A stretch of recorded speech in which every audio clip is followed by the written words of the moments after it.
महाराष्ट्र राज्य लॉटरी के माध्यम से सालाना जो बिक्री होती है लॉटरी की, उसका पूरा खर्च लगभग 40 करोड़ के आसपास है।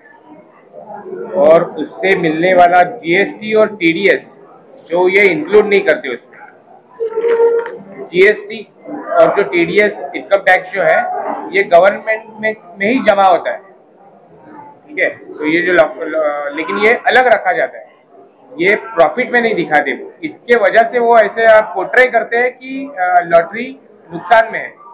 बट हम अगर तीनों आंकड़े मिला के देखें, नेट प्रॉफिट, टीडीएस और जीएसटी, तो ये सालाना महाराष्ट्र राज्य लॉटरी का उत्पन्न जाता है 70 से 80 कोटी तक और खर्चा है लगभग 40 कोटी। तो ये 25 करोड़ से भी ज्यादा मुनाफा राज्य सरकार को लॉटरी के माध्यम से होता है हर साल। बिलास सर, एक आपसे लाटरी सवाल।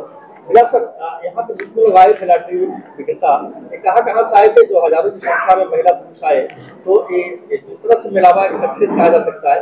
इसके बाद आपकी रणनीति क्या होगी? ये जो प्रतिनिधि है ना, ये प्रतिनिधि लोग आए, सब लॉटरी विक्रेता नहीं आएंगे। लॉटरी विक्रेता आएगा तो हजारों लोग आएंगे। अभी हम ये राज्य से आए, उधर के प्रतिनिधि, थाना, मुंबई, ये नजीक के सब लोग आए। हाँ, सब डिस्ट्रिक्ट के लेवल पे जो डिस्ट्रिक्ट है उधर से आए। 37 डिस्ट्रिक्ट है, 37 डिस्ट्रिक्ट में लॉटरी चलता है। 37 अभी एक डिस्ट्रिक्ट बढ़ गया, 36 में चलते हैं। वो लोग अपना ये जो मीटिंग है वो लाइव देख रहे हैं अभी।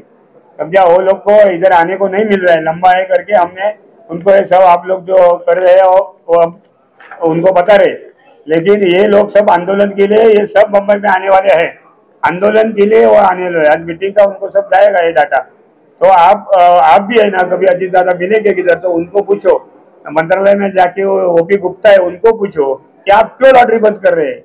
वो तो बोल रहे हैं कि हमने अभी तक ये राय लिया नहीं, लेकिन 31 मार्च के आगे का टिकट प्रिंटिंग को दिया नहीं, प्रिंटिंग ऑर्डर दिया नहीं, 2-2.5 महीना पहला प्रिंटिंग हो जाता है। तो हमको डर लग रहा है, ये कंफर्म है। और हमारे पास वो मीटिंग का जो मीटिंग हुआ वो अभी कॉन्फिडेंशियल लेटर हमको मिला है, उसमें सीधा बोला है कि 1 अप्रैल से लॉटरी बंद करना चाहिए।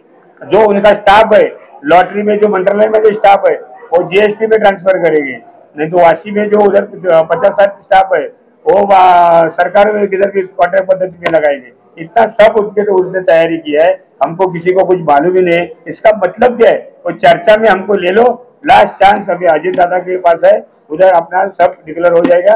बाद में अपन वापस पत्रकार परिषद लेके आपको सब बता देंगे। राज्य सरकार लॉटरी बंद करण्याच्या तयारीत आहे असं आपलं म्हणणं आहे, काय सांगा? हे काय झालंय, प्रशासकीय जे आहेत ना लोक, सेक्रेटरी म्हणा, लॉटरीचे लोक म्हणा, ह्या सगळ्यांचे लॉटरीचे अधिकारी लोक आहेत, त्यांनी एक बैठक घेतली 4 महिन्यापूर्वी। त्याच्यामध्ये त्यांनी एक बैठकीमध्ये लॉटरी बंदीचा विषय मांडलेला आहे। त्यांचं म्हणणं असं आहे की एक खासदार आहे दिल्लीचा मंत्री, माजी मंत्री 20 वर्षापूर्वीचा, ह्याच्यावर त्यांनी बंद करण्याचं चालवलेलं आहे। त्यांचं नाव आहे आपलं विजय गोयल। या विजय गोयलच्या याच्यावर त्यांनी हे बंदीचा आदेश काढलेला आहे। विजय गोयल काय महाराष्ट्रात राहतो का? तो राहतो दिल्लीमध्ये। त्याचं काय काम आहे इथे बोलायचं? त्याच्या घरी आता आम्ही जायचा विचार करतोय, सगळे लोक दिल्लीला जाऊन त्याला सांगतो आम्ही काय लोक आहोत ते, आणि तू आमच्या मागे काय लागला? इतर गोष्टी नाही आहेत का तुला बंद करायला? मटके बिटके ते बंद कर ना पहिले। लॉटरीचे राज्य सरकारला एवढं जे अनुदान मिळते आहे 25 कोटी, आणि आम्ही सांगतोय की ही लॉटरी अशी टिकली तर आम्ही पुढच्या वर्षी ह्याच मार्च महिन्याच्या शेवटी 800 ते 700 ते 800 करोड तुम्हाला मिळवून देतो। महाराष्ट्र राज्य लॉटरीतून, पेपर लॉटरीतून, सगळ्या पेपर लॉटरीतून, सगळ्या राज्याच्या लॉटरी ज्या आहेत त्या अधिकृत लॉटरी आहेत, त्या लॉटऱ्या चालल्या पाहिजे असं आमचं म्हणणं आहे।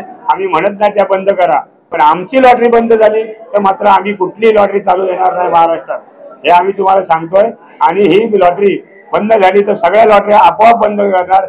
आज हा गोयल जो कोण आहे तो जो म्हणतोय की बाहेर राज्य लॉटरी बंद करा, परराज्यातल्या लॉटरीबद्दल तो का नाही बोलत? 13 राज्यामध्ये लॉटरी आज चालू आहे। आमच्या राज्यावर तू का म्हणून येतोस? का तू असं करतोय? तुला काय म्हणायचं असेल तर आमच्यासमोर बोलून घे ना, आमच्या संघटनांसमोर। एवढ्या संघटना आहेत, एवढे एजंट लोक आहेत, एवढे मालक लोक आहेत, त्यांच्याशी तुम्ही डिस्ट्रीब्युटर लोक आहेत, त्यांच्याशी तुम्ही बोलून घ्या ना, आणि मग तुम्ही हे करा। एक कोणतरी खासदार सांगतो आणि आपला राज्याचा जो अर्थ हे आहे फायनान्स सेक्रेटरी OP गुप्ता हे सगळं त्यांचं ऐकून हे सगळं त्यांनी ठरवलेलं आहे आणि त्यांनी सगळं तयारी केलेली आहे. अजितदादांसमोर आता मीटिंग होणार आहे. त्या मीटिंगमध्ये जे काय ते फायनल होईल. नाहीतर लॉटरी बंदची शक्यता 99% आहे. हे मी तुम्हाला आवर्जून सांगतोय. बंद केली तर आम्ही ऐकणार नाही. मी सांगतो आम्ही तीव्र आंदोलन घेणार मंत्रालयासमोर. एक आता आम्हाला बऱ्याचशा आमदारांनी पत्र दिलेली आहेत, फोन केलेले आहेत खासदार आमदारांनी. त्यांचा वैयक्तिक विचार नाहीये की ही लॉटरी बंद व्हावी. त्यांना वाटते की हे सगळं मटका आहे. ही मटका वगैरे काही नाहीये. ह्या तिकीट काढल्या 1, 2, 3, 4, 5 तिकीट आपण काढतो. याच्यातून कोण लॉस होतो, कोण आत्महत्या करतो? मला सांगा, एक तरी आत्महत्या केलेला महाराष्ट्र राज्य लॉटरीची सांगा, किंवा एक तरी लॉस झालेला मनुष्य मला सांगा की तो लॉस गेलेला आहे. ह्या तिकिटी आहेत फक्त पेपर लॉटरीच्या. ह्या पेपर लॉटरी तिकिटी किती घेऊन घेणार? 5, 10. याच्यातून कोणी आत्महत्या करत नाही. आणि जवळजवळ आता या 5 वर्षामध्ये 5 करोडपती 5 ते 6 करोडपती झालेले आहेत. काही लोक आहे ना आपलं नाव द्यायला देत नाही पेपरला, कारण त्यांना भीती असते. जवळजवळ 150 ते 200 लोक 160 लोक लखपती झालेले आहेत. हे 55 वर्षापूर्वी चाललेली लॉटरी आहे. तेव्हापासून हजारो लोक लाखोपती झालेत. फक्त मी 5 वर्षाचं सांगतोय की हे 60 ते 60 लोक लखपती झालेत आणि 5 लोक करोडपती झालेले आहेत. आमच्या बरोबर हे डिस्ट्रीब्युटर लोक आहेत, ते पण तुम्हाला सांगतील. त्यांना पूर्णतः माहिती आहे माझ्यापेक्षा. तर तेव्हा एक कोणतरी मंत्री सांगतो म्हणून या लॉटरीवर गदा आणू नका. एकदा बंद झाली की चालू होताना मुश्किल आहे. ही चालू करताना काय झालंय ते आम्हाला माहिती आहे.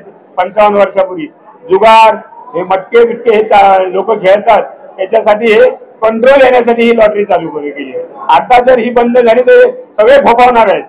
सगळे मटकेवाले फोपावणार आहेत. आमचे लॉटरीवाले याच्यात कोणच नाही मटकेमध्ये. मग तुम्ही आमची लॉटरी का बंद करता? ज्याच्यापासून गव्हर्नमेंटला फायदा तर जाऊ देत, पण तुमच्या किती योजना लॉस मध्ये आहेत.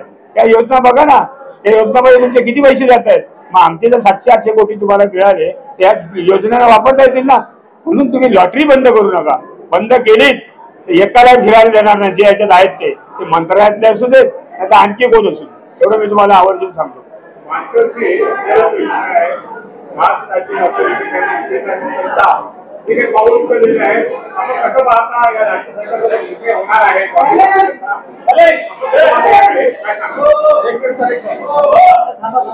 तुमचं सहकार्य ह्याच्यामध्ये आम्हाला खूप पाहिजे.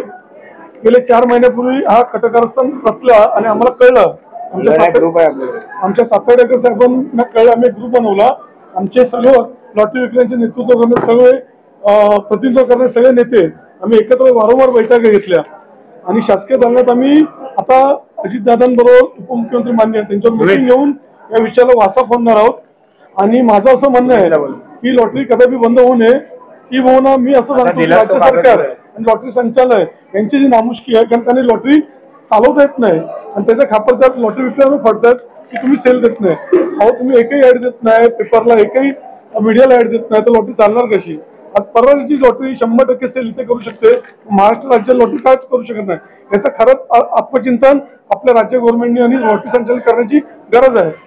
मला एवढंच म्हणणं आहे की आपण हा उठाव केलेला आहे. जर लॉटरी बंद झाली तर भरपूर उपासमारी होईल आणि आतापर्यंत 55 वर्षात लॉटरीने भरपूर काय सरकारला दिलेलं आहे. माझं एवढंच म्हणणं आहे की लॉटरी बंद झाली तीव्र आंदोलन होईल आणि आम्ही वेळ आली तर आम्ही सर्व विक्रेता आम्हाला उपोषण करायची तयारी आमची. ये बताइए किस तरह से आप देख रहे हैं महाराष्ट्र राज्य ने जो विक्रेताओं के लिए कदम उठाया, राज्य सरकार को लॉटरी बंद करनी चाहिए, बंद ना हो, इसके बारे में क्या बताएंगे? मेरी सब मीडिया से यही गुजारिश है कि ये जो अभी षड्यंत्र रचा जा रहा है लॉटरी बंदी का, ये तो हम लोग करने नहीं देंगे लॉटरी बंदी। और दूसरी जगह हम लोग ये चाह रहे गवर्नमेंट से, लॉटरी डिपार्टमेंट से कि हमारे लिए एक महामंडल की स्थापना हो जाए, उसके अनुसार हम लोग हमारी रचना लॉटरी बिक्री कैसी हो जाए उसके ऊपर क्यों एक्शन लिया जाए, जैसे कि राज्य गवर्नमेंट अपना मुनाफा कमा सके। मैं आपको ये कहना चाहता हूँ कि केरल गवर्नमेंट खाली राज्य की लॉटरी चला के हर ईयर 3.5 से 4 हजार करोड़ का नफा अगर राज्य को दे सकती है, इतनी छोटी राज्य होने के बाद, तो महाराष्ट्र गवर्नमेंट इतनी बड़ी राज्य है तो इसमें इतना क्यों नहीं नफा हो रहा है, सिर्फ 25 से 30 करोड़ क्यों हो रहा है? हमारे पास ऐसी स्कीम है जो हम लोग राज्य सरकार और लॉटरी संचालक को दे सकते हैं कि वो माध्यम से अगर हम लोग को विश्वास में लेंगे, सभी लॉटरी के प्रतिनिधित्व करने वाले नेताओं को और यूनियन को अगर विश्वास में लेंगे तो हम लोग उनको अच्छी स्कीम दे सकते हैं। वो स्कीम के अनुसार लॉटरी की बिक्री बढ़ सकती है। और राज्य को भी ज्यादा से ज्यादा महसूल मिल सकता है। जैसे कि मिलत जी 7 ने कहा कि अगले मार्च एंडिंग पे हम लोग 700, मैं तो बोलता हूँ अगर हमारे पास ऐसी स्कीम है हम लोग 1500 से 2000 करोड़ मुनाफा राज्य गवर्नमेंट को दे सकते हैं। लेकिन हमको विश्वास पे ले और ये महामंडल की स्थापना करें, ये हमारे निवेदन है।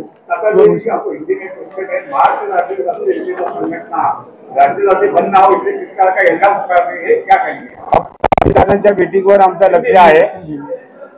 हमारा जो वित्त मंत्री है अजीत दादा, उनके ऊपर हमारा ध्यान है। उनका मीटिंग होने के बाद हमने जो आंदोलन करना है वो फिक्स किया है। वो हम अभी आपके सामने नहीं बोल सकता है जो पुलिस लोग हमको तकलीफ देंगे, इसके लिए हमने सब रेडी करके रखा है। और जो महाराष्ट्र लॉटरी के कमिश्नर है जो अभी प्रेरणा देशभक्ता, इनको 2-3 चार्ज दिए है। हम इतना कहना है, एक लॉटरी वाला एक ही कमिश्नर दे दो कि दूसरा उसको काम मत दे दो। 4-4 चार्ज उसके बाद देते हैं। वो किधर देख रहे हैं लॉटरी, और लॉटरी पे ध्यान ही नहीं है। और कितना करोड़ रुपया मिल रहा है गया 5 साल से, वो आपको सुनील सातर्डेकर बताएंगे लॉटरी से। कशा प्रकारे याचा विरोध आपण करतो? महाराष्ट्र राज्य लॉटरी ही जगली पाहिजे। त्याचं कारण असं की आज महाराष्ट्र राज्य लॉटरीवर भरपूर भरपूर कुटुंब अवलंबून आहेत आणि महाराष्ट्र राज्य लॉटरीने आजपर्यंत अनेकांना रोजगार दिलेला आहे। आणि तर जर शासनाला जर रोजगार अनेक लोकांना देता येत नसेल तर शासनाने असलेला रोजगार काढू नये, एवढंच मला सांगायचं आहे। आणि आज शासनाला जो महसूल मिळतो तो लॉटरीमधून 100 कोटीच्या वर महसूल मिळतो आणि हा शासनाला हमखास मिळणारा महसूल आहे। शासनाने याच्यामध्ये थोडे बदल केले तर आणखी महसूल वाढेल आणि विक्रेत्यांच्या ज्या मागण्या आहेत त्या मान्य केल्या पाहिजेत आणि शासनानं सगळ्यांना हातभार दिला पाहिजे। आज अनेक धंदे महाराष्ट्रातून गेलेले आहेत, तर ते महाराष्ट्रातले धंदे गेलेले आहेत, तर हा लॉटरी धंदा जो आहे हा व्यवस्थित टिकला पाहिजे। पुढची तरुण पिढी ह्या व्यवसायामध्ये आली पाहिजे, कारण आता ऑनलाईनचा जमाना आहे, त्याच्यामुळे पेपर लॉटरी ही चालायला मुश्किल झालेली आहे। आणि आज आमच्यासारखे विक्रेते रोज 8-10 तास काम करून लॉटरी वाचवण्याचा प्रयत्न करतात आणि ही लॉटरी वाचली पाहिजे, लॉटरी जगली पाहिजे, अनेक कुटुंब जगली पाहिजेत, हेच मला सांगायचं।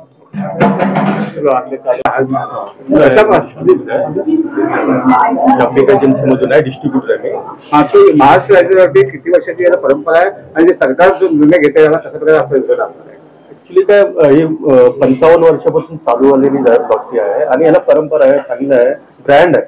महाराष्ट्राची लॉटरी एक ब्रँड आहे, छान ब्रँड आहे। कसं आहे ऍक्च्युली महाराष्ट्र गव्हर्नमेंट जो आता निर्णय घेतो एकदम चुकीचा घेते। ऍक्च्युली परराज्याच्या लॉटरी आहेत जसं की केरळ आहे, नागालँड आहे, ह्या लॉटरींचं कसं आहे सेल करण्यासाठी ते ऍड देतात, दुनियाभरचं ऍड देतात आणि त्याच्यामुळे त्यांचा सेल वाढतो आणि आपल्याला त्याचा ब्रँड असून आपला सेल कमी होत चालतो का? तर महाराष्ट्राच्या गव्हर्नमेंटची इच्छाशक्ती कमी, जसं त्यांनी पूर्ण असं महाराष्ट्राच्या लॉटरीला लोकप्रिय बनवून ठेवलं, ब्रँड असून खपत नाही। मेन म्हणजे ऍड पाहिजे आणि परंपरेत आता ऍक्च्युली काळाबरोबर बदल घडवत जायला पाहिजे, तो होत नाहीये। जसं की अनसोल सिस्टम आहे, बाकीचे राज्यातल्या लॉटऱ्या अनसोल घेतात, त्याच्यामुळे कसं लोक विकायला डेअरिंग करतात तेवढी की बाबा नाही मी जिकडे 100 विकणार तिकडे 200 तिकडे विकायला ठेवतात ते। पण महाराष्ट्रात तसं नाही, महाराष्ट्रात अनसोल्ड जात नसल्यामुळे लोक काय करतात जेवढ्या जातात तेवढ्या त्याच्यापेक्षा कमी घेतात। जिकडे समजा 100 तिकडे विकले जाणार आहेत तिकडे ते 75 घेतात, ते बाबा अंगावर यावं नसतं। गव्हर्नमेंटने अनसोल सिस्टम चालू केली पाहिजे, त्यानंतर ऍड चालू केली पाहिजे, ह्या गोष्टीवर ध्यान दिलं पाहिजे। काळाबरोबर बदल घडलाच पाहिजे, बाकीच्या लॉटरीचे काळाबरोबर बदल घडवतात ते महाराष्ट्रामध्ये होत नाहीये आणि इच्छाशक्ती नाही।